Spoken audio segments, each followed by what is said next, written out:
măicușoară.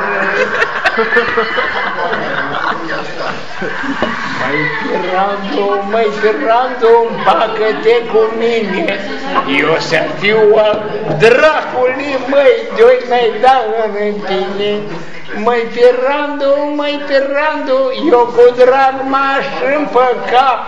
Doamne, când mi-aduc aminte din casteala ta. Băi! Auzi?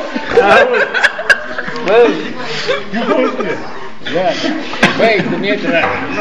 Băi, eu am făcut asta pentru tine.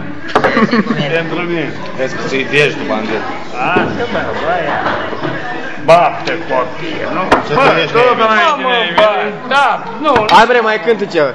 Auzi? Hai bre, mai cântă una. Hai bre, mai cântă una. Una așa, dar una așa, mișto, prost. Hai că-i plăc. Auzi, ia fie de aici. Eu am bani. Eu am bani. Nu sunt dați voi de bani, bă.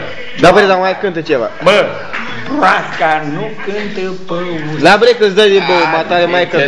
Dar de ce nu dai tu mie de băut? Că broasca... Dar eu n-am bani?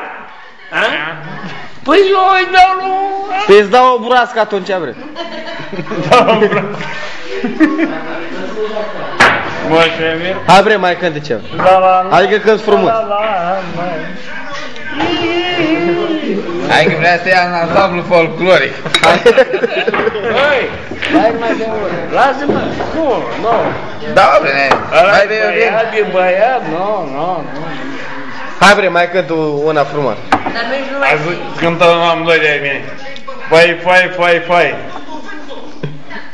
Stai, că ți-o coace acum ea. Hai de-ai? Fai. Ia-te-mă ce Fai. Hai bre, cânti ceva. Hai cântă una frumoasă. Fai, late. Unde ai fost tot?